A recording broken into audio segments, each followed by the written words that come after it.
This is me, Craig Ferguson. I'm inviting you to come and see my brand new comedy hour. Well, it's about an hour and a half, and I don't have an opener because these guys cost money. But what I'm saying is I'll be on stage for a while. Anyway, come and see me live on the Pants on Fire tour in your region. Tickets are on sale now, and we'll be adding more as the tour continues throughout 2025 and beyond. For a full list of dates, go to thecraigfergusonshow.com. See you on the road, my dears.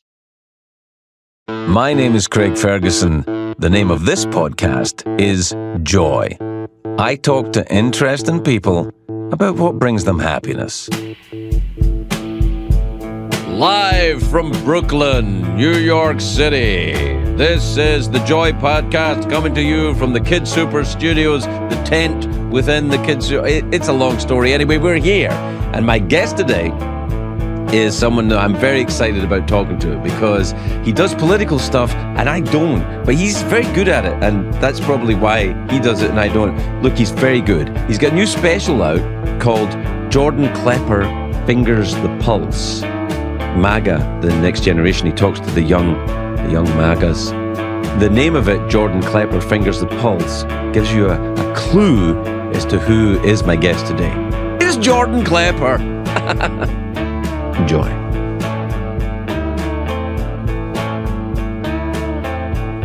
You're 6'4"? Yeah.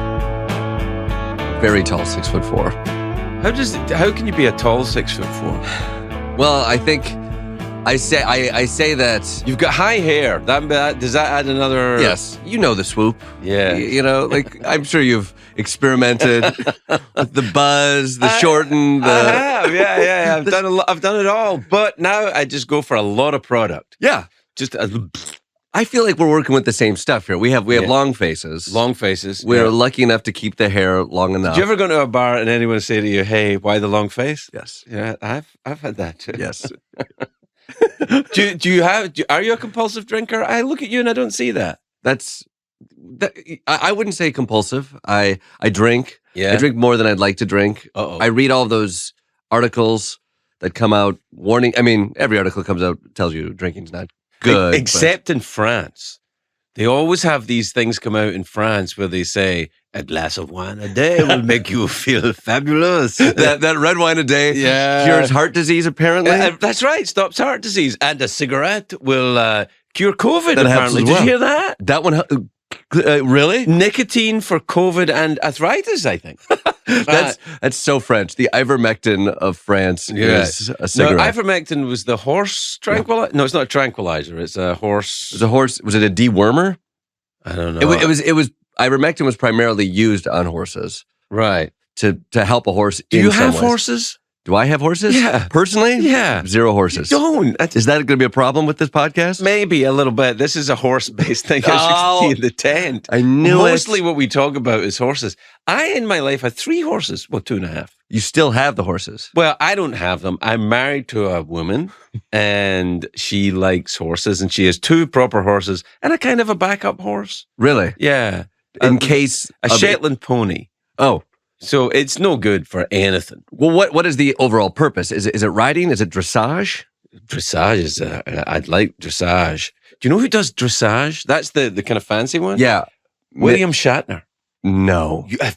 One of the best at it. One of the best. He's the Captain Kirk of dressage. That guy's been to space? He's been to space, and he does quarter horses, which is it's a whole horse, but they call them quarter horses. Because they're small. But you have 4 of them. You get 4 of them. 2 in your feet and 2 in your hands. And no, I think that he said he started, because have you ever met William Shatner? No. It's a treat in store. I believe it. Oh, man. I was actually awesome. watching a William Shatner video recently of him coming back from space. Right. That is haunting in the clarity that he had in space. And I think the feeling he felt was like grief and despair for like humanity and what have you. No and kidding. he was sharing that at the same time Jeff Bezos was celebrating Sending with his girlfriend. Yeah, to space. You can see like the disconnect between somebody having an actual experience and somebody else trying to sell it. I wonder why Jeff Bezos didn't go to space. Has he gone to space? I'd like to see him go to the Titanic. One of those little submarines. Hey, check it out. on you go, Jeff. It'll be fine. It's kind of like an Uber, but underwater. Yeah, you're quite the explorer, Jeff. Yeah. I have to say, I'm not a huge fan of Jeff Bezos. Do you not like the product? I love his product. I mean, I love the Amazons. yeah. But The workout regime, are you a fan of that? I don't know the workout regime. Well, What's that? he just looks quite... Oh, yeah, he's jacked, isn't he's he? jacked. Is he very small? He feels very small. Yeah. He feels hairless and small, but suddenly bulging in ways that like wasn't inconceivable years ago. Do you think he got them delivered overnight? Oh yeah. Well, if he pays for the Prime, it's almost a crime not to get them delivered. It's a crime not to pay for the Prime. There you are. I'll take my $1 million. I don't know. Do you use it? Yes. And yes, so do I. I mean, I all the am, time. I know. Yeah, constantly. All the I feel time. like there was a COVID. I feel like created. You could make an argument as to why you're using it so often, and now it's left us in a place where. And I also have a child who constantly wants things, and a wife who constantly wants to be loved. How age is your kid? How age is your kid? How old is your kid? How age is your kid? My age. I have a 4.5-year-old. He's aged in that direction. Yeah, they're. That's a good place to be. Between about 3 and 13, they're awesome. It's a great place, but they constantly want, and they also constantly know that there is a device that exists in our house that we are sometimes looking on that can get them anything they want. When are you going to give them a phone? Oh my God. I mean, I think teenage years. I read, there's a... Good luck. What? There's like a Jonathan Haidt book, The Anxious Generation. That's all about like... I think social media when you're 16. I think phone when you're 14. I've heard there's like a hack with giving them a smart watch that can just call home. Yeah. Maybe early on, my sister's doing something like that. Yeah. How's it going for her? Is it successful? Just started. Yeah. Because I have a 14-year-old is my youngest, and he's had a phone since he was about 11. Is that right? Not on social media, but internet access on that phone? Yeah, a little bit limited. I mean, you can kind of, and I always say to him, no porn. So I'm sure he's like, yeah, okay. Great. Dad said no porn, so yeah, so no I porn. will. Well, yeah. It sounds like you've really set up the boundaries very clearly. I'm what they call a helicopter parent. I was going to say you really put in the work. It sounds well, like. My wife's very good at it. Yeah, she's very kind of on top of it. I resist. I have this. I wonder if you do this. I've talked to a lot of performers and people who are in show business who do this. I have a social media accounts, but I go on, I dump, and then I delete the app. And then I go on, get the app, sign in, put what I'm putting on it, and then delete the app before it gets me. Every time? Every time. How often then do you re-download? Probably a couple of times a week. Okay. Yeah, that's about it. But it doesn't take that long. Yeah. Yeah. I've added the time restraints onto my phone. So I have 20 minutes and my phone shuts off. But then I can add a code and I enter a code and then I can get it back. And so now I've achieved that. So there's I think it's important to put the speed bumps, but I'm still driving through them. I think it's, at least you question yourself a little bit if you're going through it. I started doing a thing about a week ago. I thought, what it's like to just pick up a book and read again at night, and before you go to sleep. I've been sleeping great. Yeah. Great. I was 63-year-old man. I should be getting up 3 or 4 times for a pee. Not even that. Are you urinating on the books? No, I'm peeing in the bed. Okay, but I'm sleeping the whole night. But it's kind of weird. Yeah. I really love it. So I think what I'm saying is back to analog for me, I think. I'm a secret Luddite, or perhaps a hopeful Luddite. I love that. Last night I did the book before bed situation. Right. What are you reading? Well, I got a couple things going on right now. I got a couple coffee table books. Sometimes I'm like, let me just look at some art before bed. Yeah, I like that. Got some Bob Dylan books I'm working through. Yeah. I'm interviewing Bill Clinton on the program in a week, so I'm working through exciting. his book. Got a book with James Patterson. That's it's like a thriller. Is it really? It is. Yeah, he wrote it. Did either one of them show up for this book? I feel like James Patterson and Bill Clinton kind of have it's like what was his name, Lichtenstein, who would come in and go, "Yeah, this is great, keep going," and then walk out. I think Patterson has a team. This is what I've heard. You know, that I think some of these big time authors have a crew that assemble. Literature. Is that really writing then? I don't, you're curating. I think it's like first step AI in some ways. Yeah. It's like... that's the thing. I'm sure AI could write you a partisan novel now. Sure. Yeah. I mean, I think like they would probably feed it into AI, understand the... I mean, it's a novel that clearly, to its credit, it is a page turner. Right. It has the language of the White House, which I'm sure Bill Clinton weighs in on. Yeah. But yeah, it's a genre that he's in some ways perfected, that I'm sure AI gets a look at that. I was like, yeah, I could pull one of these off. Do you use AI in your 20-minute phone journeys? I don't. I mean, I've started a little bit on things like restaurants or like weird like New York questions. Right. I go to that for the first time, but I mean, it makes me feel old. I don't quite know an access point for a lot of this AI. I'll talk to friends to be like who are using it for work or for reading emails and stuff like that. And I frankly don't understand. Did you hear about that. Claude 4? No. Claude 4 is an AI program, right? They were doing an experiment with it, and they told it that they were going to shut it down. Right? Some guy said, "I'm going to shut down Claude 4," and Claude 4 constructed blackmail letters. Letters from the guy who started it, who was going to shut him down, to his fictional mistress, and said, "If you shut me down, I'm going to release these to the." Which it didn't really think it through, because if you're shut down, it's very hard to release anything. Do you know what I mean? True, yes. But the idea that it would try and leverage something to stay alive. There's cruelty in AI already. Self-preservation. I get it. Humanity. It's show business AI. You know what I mean? It's like you got to do what you got to do. You got to do what you got to do. Kill or be killed, right? Yeah, it's kind of a thing. I was Googling you today. Yeah, congratulations. Because I was actually, what was interested in the name Klepper. I've never heard it before. Really? Dutch name. Yeah. Have you been to Holland? No. You should go. I know nothing of it. I know there's a kayak. Yeah, you can stick your finger in a dike and save the country. Is that right? That's how you save the country. Okay, I'm gonna quote you on that. Well, you're the one that does all the fingering shows. I do. Stick your finger in a dike and you can save Holland. Get me to Holland. Let me save a country. No, it might be a different. The translation might be different, but that's what you do. That's what the little boy did. That's what he did. Is that based on an actual story? Is it a fairy tale of some sort? I feel like it's nonsense. There's a Paul. There's probably to me, I imagine that as like a Davy Crockett situation, right? Or the Paul Bunyan, except the kid had a really big finger. It's like she's the giant. Do you know the Christmas Holland thing? No. Oh, it's really bad. It's really bad. They have to get rid of it. Is this like a blackface tradition? Oh, it's very bad. Yeah. It's Santa, and he has, I think, 9 black helpers or something.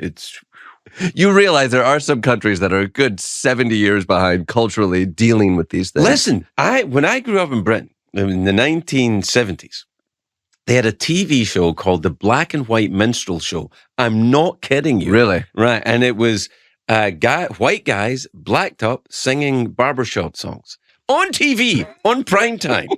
I'm not kidding. And I was like, whoa. And we used to watch it. Yeah. Well, my parents used to watch it. I was like, I don't watch the Black and White Minstrel Show, but it was a real thing, and it was on in Britain in the 70s. I think it made it even into the 80s. I don't know. Do we have Google anywhere? Look up the Black and White Minstrel Show. Who's the audience for that? I think old racist British people. Sure. But I don't even know if they would. Yeah, I'm not going to stick up for them. Old racist British people, I think. 78. They made it to 78. Is that right? Yeah, I think what happened is the Sex Pistols came out in 1976, and we're like, maybe we should probably get rid of the Black and White Minstrel Show. But it was a real thing. That's wild. I know, right? It's crazy. It's crazy. You should go over there. Have you been to Britain? You went to London, didn't you? I did. I did foreign study at Goldsmiths in outside London in New Cross. All right. So I was there for like 6 months. You like it? I loved it. I mean, I think like Python, Partridge, all that stuff became like awakened everything in my head. Oh, really? Yeah. The Alan Partridge stuff? Oh, yeah. I mean, that's still... Well, it's Coogan I've known for years. Oh, yeah. I mean, we came up at the same time. Is that right? Yeah. That character to me is... It's a great character. Incredible. Yeah, incredible. It's a great character. You can age into it. I think he's done such a good job of using like formats, like adapting to formats, to podcasting. Mid-Morning Matters has such great like short attention span, video stuff. The fact that they played with sitcom. I think there's so much about that character. Do you do any character stuff? Barely.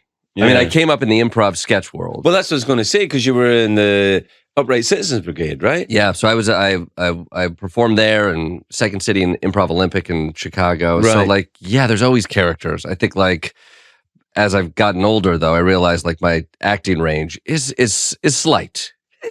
Does it need to be much? Not much. It's status. What I can do is I can do status. I can do high status. I can do pretty high status. Right. And high. Did I say high status and high status? High status. Yes. Well, what about? I mean, I think you could do. Let's try racist Dutch Santa with a giant finger. Right? With a giant finger. Okay. I will save the country. I don't know if that's a Dutch accent. Yeah, that one. That's a fun accent, though, right? Dutch. I think it's one of the ones you can do. Like German, you can do. You can do German because I mean, because they've still, World War II. You can still point to that. Still kind of, still talking about it. You could do German. Dutch, I think you could probably pull off because not enough people understand what you're doing. Right. I don't know that I could do Dutch and German. I couldn't tell the difference, even with a Dutch or German person. I don't think it's like Canada and other parts of Canada. Yes, Canada. I'm Midwest too, so Canada gets into northern Michigan as well. So it's just like that. Just sounds like a level of like niceness or it's like a kindness, passive aggression too. There's sure, a lot of passive aggression. Yeah, there's something behind it, but it's a performative nature of like. Things are okay. What about stand-up? Has that ever intrigued you as a? Yes, I do a bit of it now. I basically, when I got the Daily Show, all the stand-ups on the Daily Show were like, you should do stand-up. Right. Every stand-up thinks you should do stand-up. You should go do stand-up. Yeah. And so I was like, I'll try the stand-up thing. And so I've been doing it for the last few years. I'm going on a bit of a tour now. I did stand-up. I like stand-up. Honestly, as an improv guy, you're taught to dislike stand-up. It's such different worlds, at least coming up. Why would you be taught that? I mean, I think like in the world of Chicago coming up, you're either an improv or you are a stand-up guy. Right. You pick a side. You're like you like solo stuff, or you like working as a team with a bunch of the theater kids. Right. I think though I grew out of improv. By the time I got Daily Show, I was pretty tired of it, and kind of fell in love with the craft of stand-up. Yeah. But also in doing that, became very aware of like. How much work it took to get where I wanted to be with it. Like my first few shows, I was able to, by that point at 35, having done comedy for 15 years, I could put up a show. Yeah. People would watch it. I could be all right. Yeah. And it was really frustrating to be like, shoot, I'm all right. Yeah. I'd really like to be good, but I'm all right. To be good, I need these kinds of reps. I also think that there's different types of stand-up. I feel like, not just like the individuals, but there's actually different. Like I went down to have you been down to the Comedy Cellar and that Village Underground, which I thought is a fantastic place. I love it down there. And I went for the first time last weekend and then I got up and did, they call it a drop-in, I guess. Yeah. But I did a set, a little short set. I did it twice over the period of the evening and because they roll shows through. And you do 15 minutes. And I don't do 15 minutes. I do, about 90 to 100 minutes. Yeah. So in the first set, I was like, oh shit, I better kind of pick this up a little bit. And the second set, I got it, but it's feels like a different instrument. It's like a guitar or a banjo. Yeah. Do you know what I mean? I don't know which one is which, but or a guitar and glockenspiel or something. But it's a different thing because you have to joke. The rhythms to stand up are so different than the rhythms of improv. I think also like an audience, my first reaction was like, as an improviser, an audience is rooting for you and is cheering along the process. And so there's like a rapt attention that holds the spaces. Nice. Yeah. Very nice. Yeah, very theatery. Very comfortable. And then you come stand up and I feel like the audience is like, sets the clock and it's like, go. Am I laughing every 25 seconds? How's this working? I got used to that a bit. That's club stand-up, I think. But stand-up, when I'm doing a theater, you tell stories and you kind of meander and you got that thing. You got that kind of grace to talk and do stuff. That's what I kind of shifted over to that in the last year and a half. That's been so much nicer. Because I feel like the club world, I would get half the audience wanted me to talk about politics stuff because they knew Daily Show stuff I did. Right. And the other half was pissed I was talking about politics.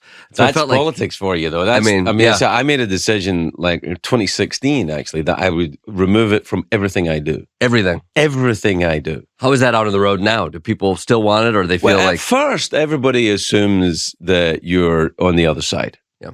So everybody, like everyone on the left assumes you're on the right. Everybody on the right assumes you're on the left. And at first it's kind of like, it doesn't go away. Yeah. But when you keep talking about it and saying, look, I'm not doing it, in every interview I gave, I'm like, I'm not doing it. And then when you do the local radio things with Zippy, Bingo, and the Wheeze to promote that show, then I say, look, it's not about politics. And I keep doing it. And now they get it. Yeah. It's like, and I think it's kind of, for me, it's a relief.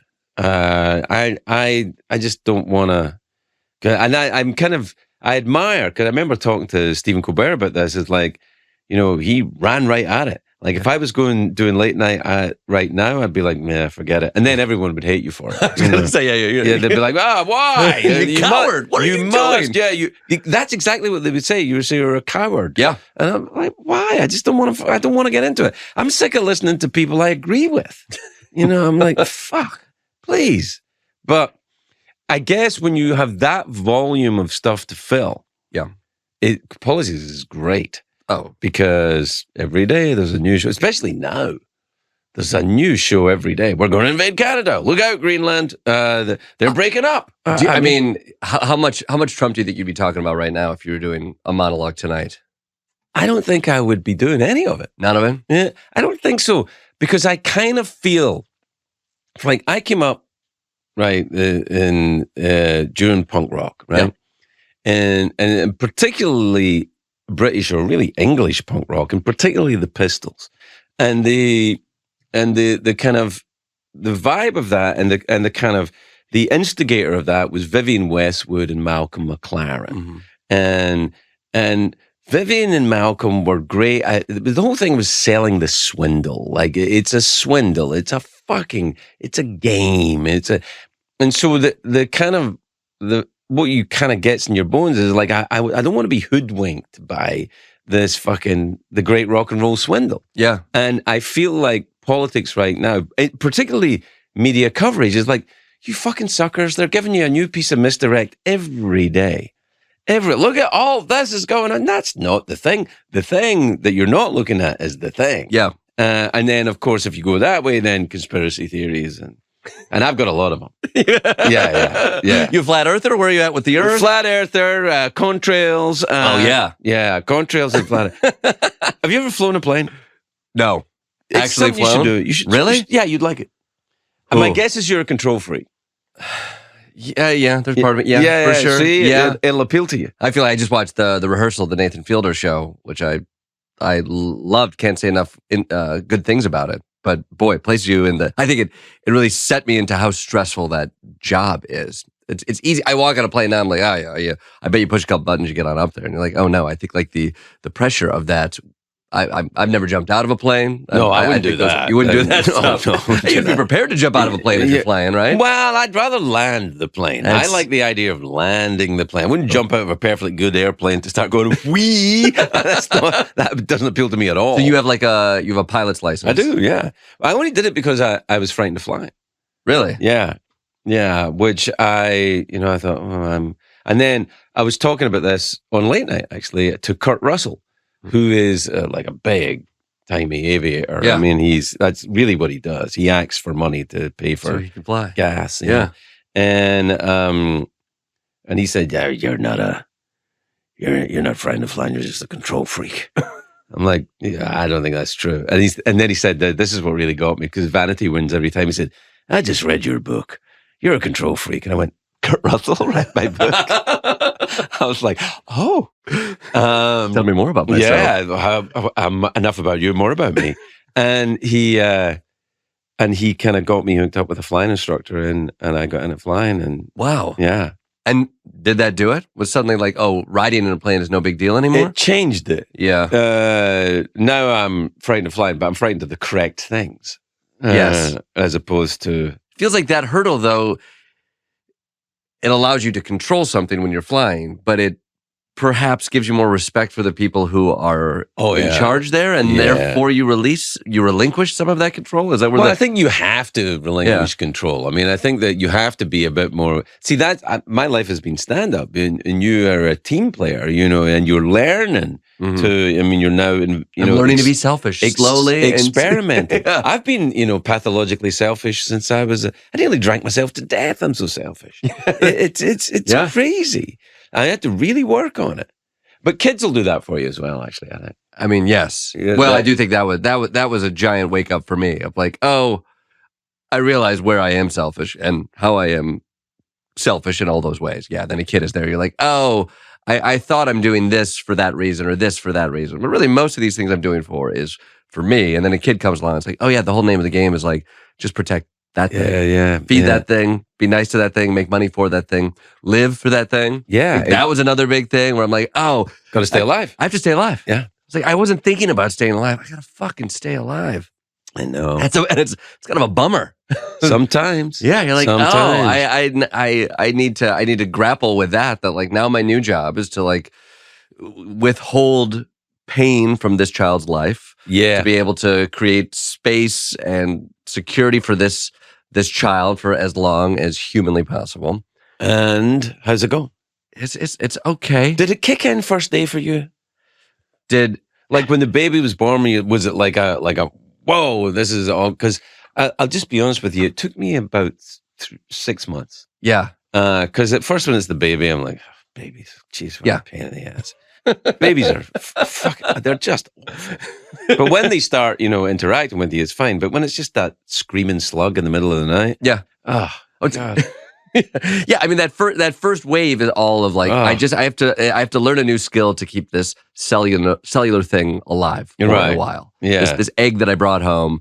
Just what do I need to do for it? Right. And then when it becomes a human that you interact with, right, then I think I could project into the future that human like going on a date for the first time or being heartbroken. Yeah, that human like that stuff scared the shit out of me. And I also, for the first time in my life, also like saw the moment where my son would no longer call me and tell me how he's doing every few days or what have you. I saw into the future. I'm living that. Yeah. Like, that will be a pain that I will feel. And I haven't been thinking about how my parents are feeling that pain. You'd be surprised how okay that is. Is that all right? You're like, yeah, whatever. All right. Oh, hi, son. Yeah, all right. Yeah, okay, you're fine. Good, you're alive. Good. Yeah. Brushing your teeth. Good lad. Food, SPF. Great. We'll talk in 4 days. Yeah, it's funny. I'll get the news for your mom. My dad used to say that to me. I'll get all the news from your mother. And he would just hand the phone when I was calling Scotland. Is that right? Yeah. Now, here's the thing. My wife has a theory that all stand-ups, and I extrapolate that to performers actually, all have very similar mothers. Ooh, tell me more. She says cold with bad boundaries. Cold with bad boundaries? Yeah. I'm going to say no for me. Yeah? I'm going to say, I mean, yeah, That's why you didn't go into stand-up. That's why maybe I didn't go into stand-up. I think my brain, I had very supportive parents, like working class parents in Michigan, right, who were just excited that I was doing stuff I liked. But I was like, without it being put on from a parental pressure, I think they were too worried about putting food on the table, doing all that I was like, I need to do these things to succeed in life, to get a college scholarship, to go to college, to get a job. Like I was a nerd. I got like a math scholarship going into college. That's great. I was all about like, what are the things I need to do to succeed in life? So therefore I will not let my parents down and I will be okay. And then in Kalamazoo, Michigan, the only thing you were told you could be is like, if you're smart, you could be like a doctor or a lawyer. Right. That was it. So it was like, all right, I'll probably be one of those things. I can be a smart kid and I get a scholarship to be a smart kid.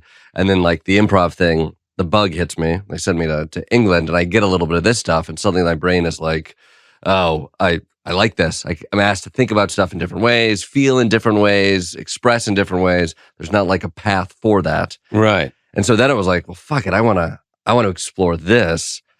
And I give my parents credit. Like they didn't come from a place of like, stay on the path, do that thing. They were, I think, tickled by the fact that I was exploring in this way. And also it sounds like you were happy. I was happy. I was doing an interesting thing that like they were like, we'll come visit you in London. We'll go to Chicago and see your dumb little shows in the middle of the night because you love pretending and doing all of this. I think in some ways, at least for the improviser mindset, like it's such a luxury that like my job for 7 years, and not even job, my job was a substitute teacher for 7 years, but what I was doing is like pretending on stage. Substitute teaching what, math?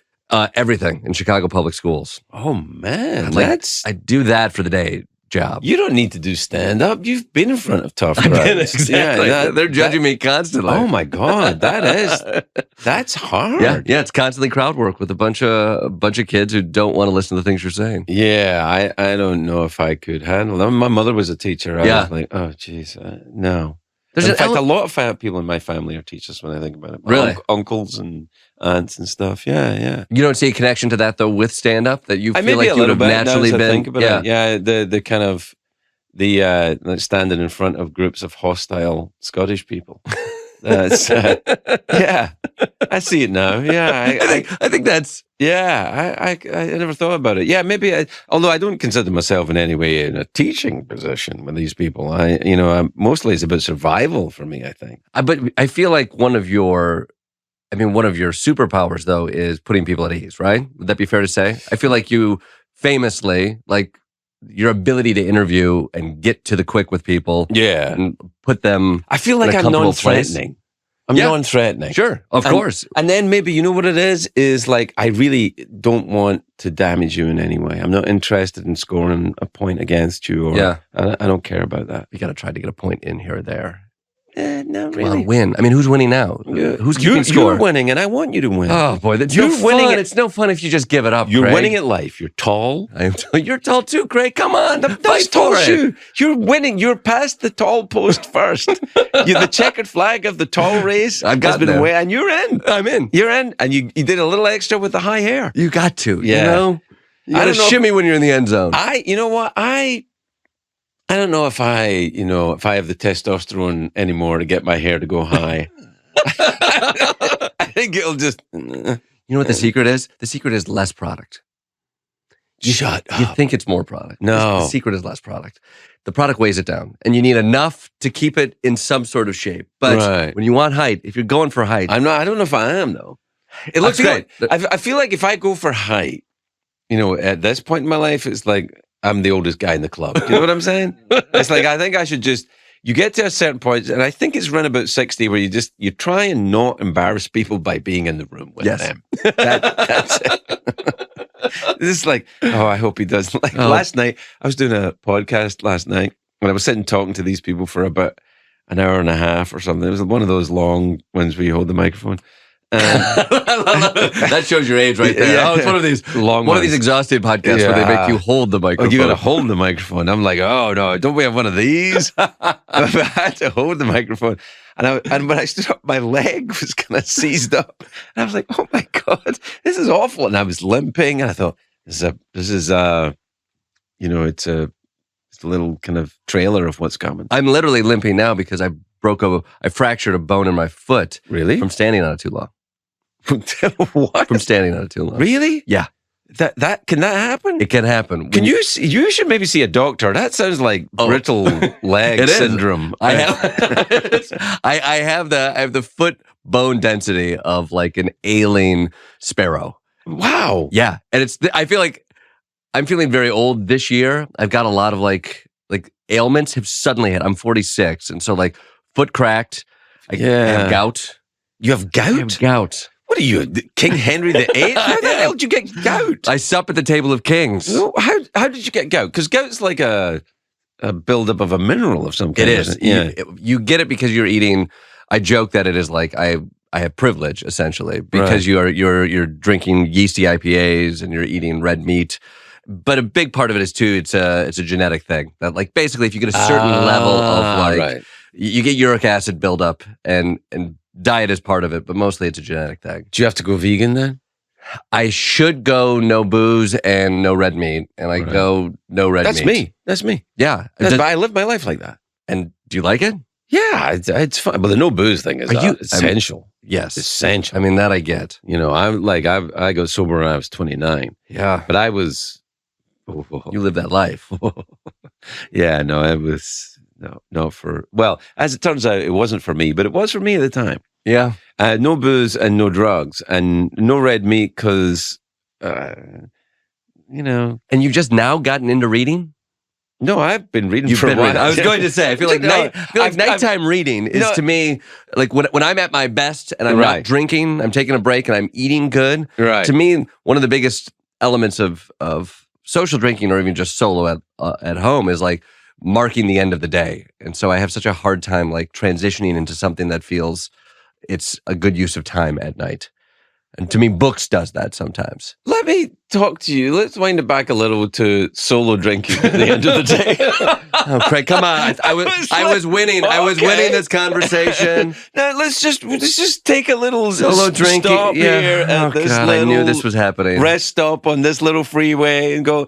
Solo drinking at the end of the day. Yes, a little glass of beer or wine or something. Yeah, I'll go a little bourbon at the end of the night. Okay, a little hard alcohol. A little hard alcohol. Yeah, it's better for the feet. The gout doesn't like. Your fucking gout is well deserved. You're like, I didn't cut this. So cheese and bourbon at the end of the day with a burger. Yeah, this is all right. You know what? Now I'm winning. Sit on your high horse or your quarter horse and look down on me. Sit on one of your one of your four horses. I love it. You come in here bragging about your 4 horses. I don't have 4 horses. I don't have any horses. Your wife has 3 horses. Yeah. She has a reserve horse. She has a backup horse. It's not really a horse. It's a Shetland pony. You're still on a high Shetland pony with this perspective. The thing is, though, I'm frightened of the Shetland pony. Because it serves no purpose. Well, it's a very angry thing. Oh, really? Because it's a very angry thing. They're very cranky Shetland ponies. You mustn't have one. Really? You live in New York City? I do. They'd be very inconvenient anyway. Although that makes you that guy. The guy with the iguana at Starbucks? That guy? That guy. I don't want to be You that don't guy. like that guy? It's not that I don't like him. I just don't want to be him. You don't want to be him. I don't want to be because that guy's, people are going to talk to that guy. I don't want to talk to you. That's true. I'll talk to you here in the tent. But Starbucks? Yeah. I like to be ready. Do you know what I mean? Like, do you ever get when you get recognized? Because you get recognized, and people recognize you at times where you don't want to be recognized at that time. For sure, a lot of times. Yeah. I think Kid usually blocks that out. Sometimes New York is a pretty cool place. New York is actually the best city in the world for it because if people recognize you, they're kind of like, oh, that's that guy. Yeah, yeah. I had the best one a few weeks ago. I was like parking in Brooklyn on a Sunday, and I hop out, and I'm about ready to pay my meter. And a guy walks by and he goes like, Klepper, it's Sunday. You don't fucking pay. And he kept walking. That's great. Honestly, I was like, that is so New York. That is very New York. But here's the thing. I have, let's go back to paying for the meter. I never do. You don't? Never. You just roll the dice. I roll the dice because I figure, and I get tickets, but I don't get them every time. And I feel like it works out kind of even. I will say, I do that. I do street parking. Yeah. I got a car and I got no parking spot. And so, the New York thing of like, get in your car and then wait for 2 hours as the cleaner comes around so you don't get a ticket. Right. Yeah, I've given up on that as well. Where I'm like, I'll roll the dice, I'll pay it. It's so much cheaper to get a couple tickets a month than it is to pay for parking in New York. Yeah, I mean, it's like if you go try and park in one of these structures, it's like it's more expensive than getting tickets. It doesn't make any sense. Yeah. So what do you double park? You're driving in town. I don't have a car in town. You don't have one in town. When I do, because I drive a Ram 1500 pickup truck. That's a fucking tank. Yeah. But you got tiny ponies and big trucks? I got a tiny pony. I would never let a pony in my truck. That's for my wife's vehicle. How many ponies could you put in the back of that truck? A Dodge Ram 1500?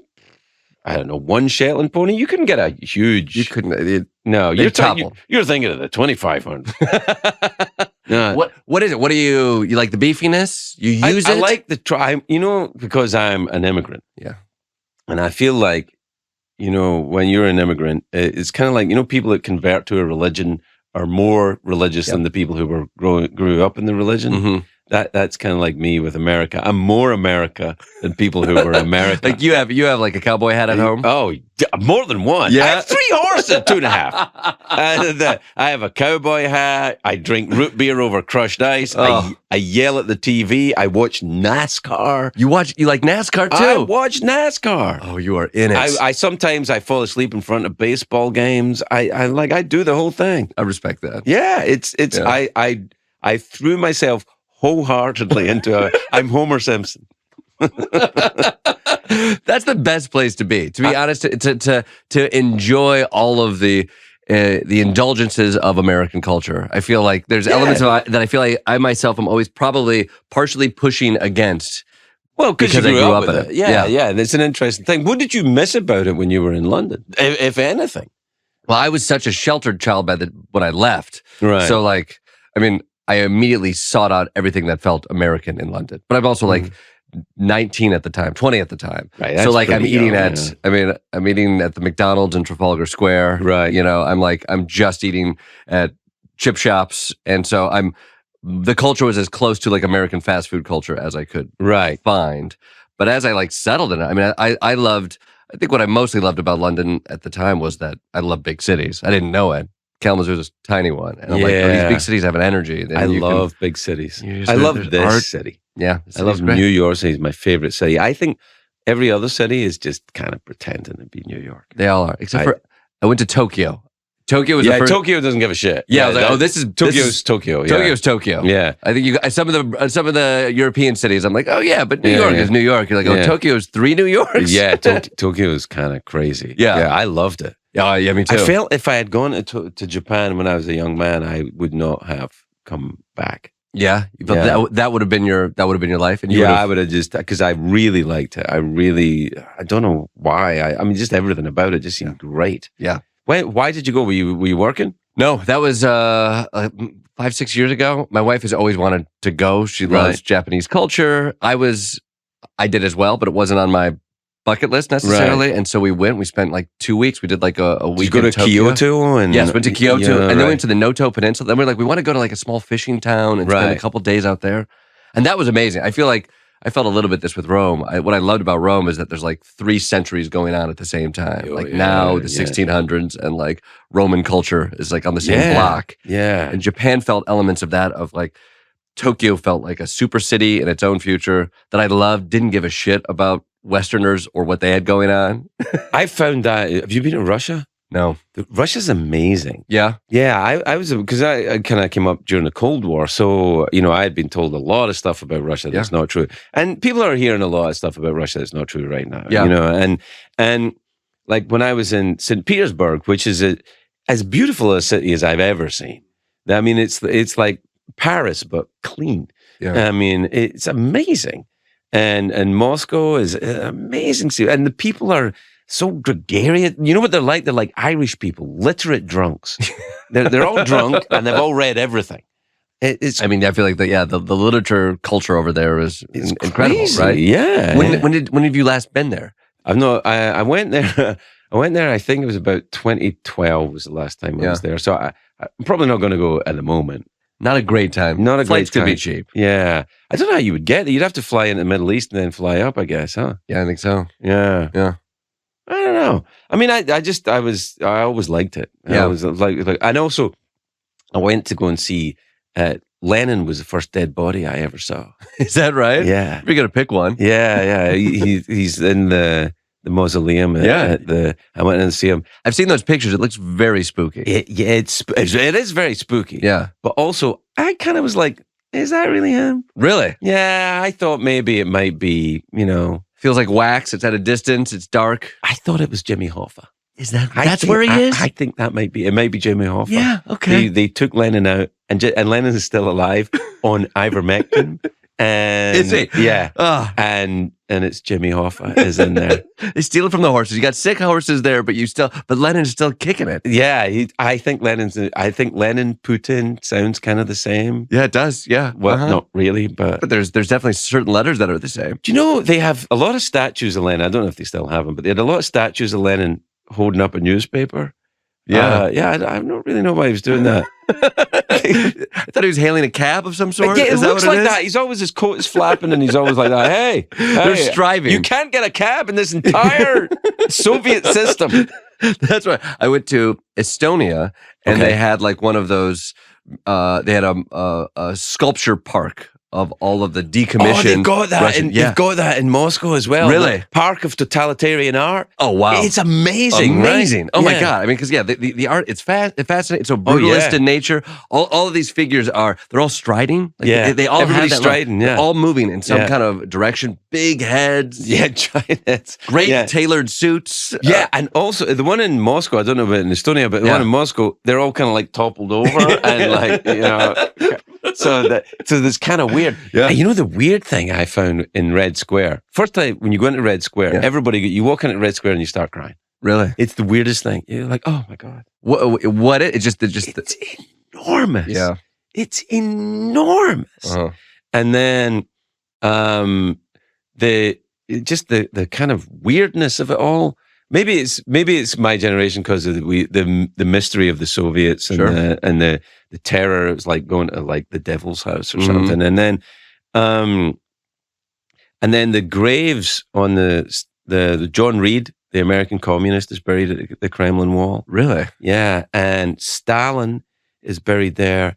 And Stalin's grave, by far, has all these people like leaving flowers, and really, that's the one everybody goes to. Stalin's it's all grave. right there in Red Square. It's and there's a department store on the other side of it called Gum.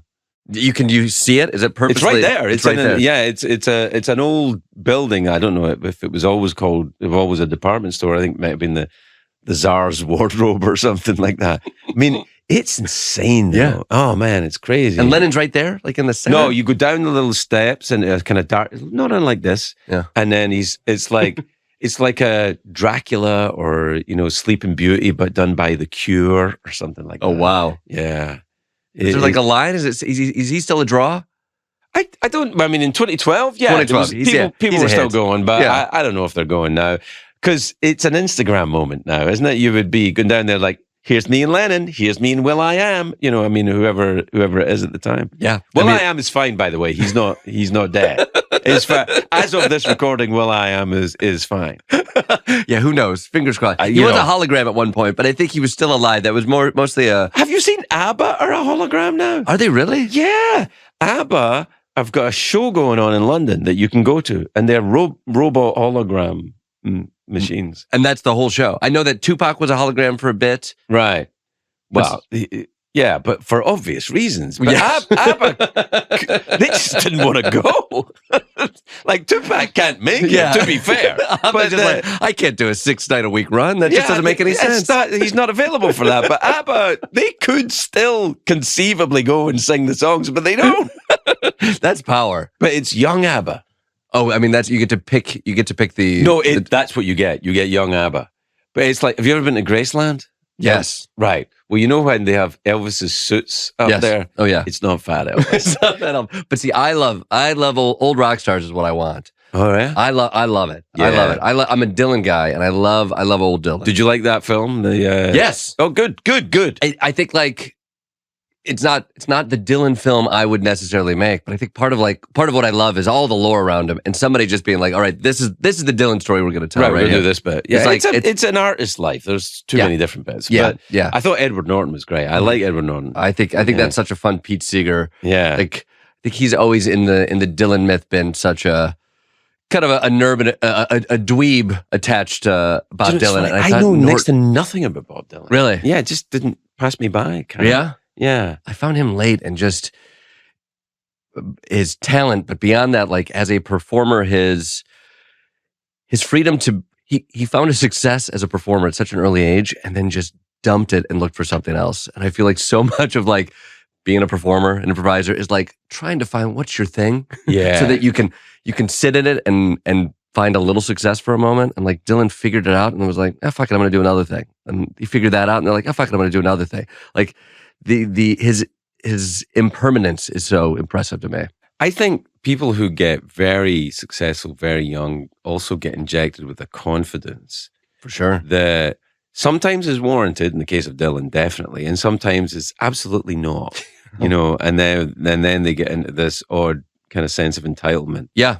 I think there's a world where you can then completely freeze, and this is just who you are. You're confident, you're successful.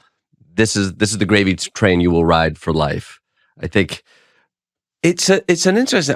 I worked for a while with Mick Jagger, and we were working on a screenplay that we were writing for a movie that was never made. Yeah, and I remember talking to him about, because he was 18 when that, and he was like, well, it's like, I know what I am, and but I was thinking, even as I was working with him, the myth of Mick Jagger is like, He went to the London School of Economics. Did he really? Yeah.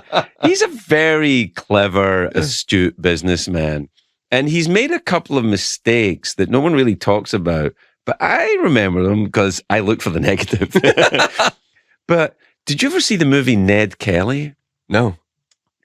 There's the Australian Robin Hood or Jesse James is Ned Kelly. Uh-huh. And Mick Jagger did a movie in the 70s where he played Ned Kelly. Really? It's catastrophically bad. It is fucking wonderful. Yeah. And Mick is terrible in it. And no, I've seen him perform up close a lot of times. One of the best performers. I mean, look, it's not news. Mick Jagger is an amazing performer. Yeah. But as an actor, he's not that guy. Yeah. It's kind of interesting. But he had the confidence to go and, yeah, I'll do this film and it'll be awesome. Yeah. And it's not awesome. But it's awesome. But you enjoyed the performance of it because... I love it because the schadenfreude of it is just fucking delicious. The freedom of that is amazing. I mean, I feel like Dylan has that in an acting standpoint too. Like, I feel like he had such an allure to be famous on screen as well. And, you know, he did Ronaldo and Clara. He did the Pat Garrett film and Billy the Kid. Yeah. And he's so stiff and stilted, but the confidence to be that within it, and he still pops up. He popped up, you know, he did like a Pawn Stars episode of years back that popped up. Like, he pops up in the weirdest stuff. That's crazy. Literally yesterday, he's 83. He just popped up doing the voiceover for the trailer for the rapper Machine Gun Kelly's new album. Wow. I didn't see that coming. He makes the weirdest choice. I feel like when you have that level of fame, the Mick Jaggers, the Bob Dylans, and you can do whatever the hell you want. Yeah. The ability to just be like, well, I'm going to fucking do some weird stuff right now. Wow. You know, Jagger said a thing to me that I still say to whenever my kids have to do a presentation at school or anything like that, or whenever I sometimes get a little in my head before a show. I remember the first time I saw Jagger was, it was the Bridges to Babylon tour, and they were playing Istanbul. And I just met Mick for lunch that day, and he said, "Come to the shop at night, and you sit right down the front, and you'll see all the." And so you were able to decipher that. Yeah. And so I went to the show, and they started. It was amazing. It was this big stadium in Istanbul, and there was you could see the blue mosque out the back, and there was like a thunderstorm around, and it was just unbelievable. They started with the sympathy for the devil and stuff, and they started, and it was just an amazing show. And Mick I've never seen a performer like that. I've seen everybody. This guy was unbelievable. And we went for dinner after the show, and I was like effusive about his performance. I couldn't help it. I didn't want to be that guy, but and he said, well, I said, you just really threw down. And he was like, you know, the way I look at it, no one ever paid money to see someone who was shy. And I thought, fuck, that's the truth. Yeah, 100%. You know, it's like you put on a fucking show. One of my improv teachers early on used to say like that effort isn't sexy. And it's not that you don't want to put effort into these things, but like people aren't there to watch you struggle to figure something out. Right. They don't want to see you sweat. They're not, exactly. It's like they want to be put at ease. Yeah. I want to see somebody who is great or unique or other than me. Yeah. Like, I don't want to be nervous. No. I want to be a little nervous so I fucking wake up and focus. Right. You want to be nervous to think this guy's so fucking crazy. I don't know what's going to happen next. But not nervous as in I hope he's not sad. I don't. Oh, is he okay? Like I can't even watch pretend. Like if you see something in a movie or something where a stand-up is meant to be doing badly, I can't even watch it fictionally. I'm like, really? Can't fucking look. I'm frightened it's contagious. Watching somebody fail. Watching something like, oh Jesus, I hate that. I just don't want to see it. So luckily, I'll never have to do it with you. You won't have to see it with me because I only succeed, and also because I will live in the improv world primarily. Yeah. All right. Well, we're done. No, that's it. That's it. So who won? It was definitely you. Thank God. Definitely you. I thought you spectacular job. 10 out of 10. Yeah. A star on your workbook. Thank you. And take the rest of the day off. I'll go drinking by myself. If that's what you're really doing, give me a call later on. Fair enough. All right, get out of here.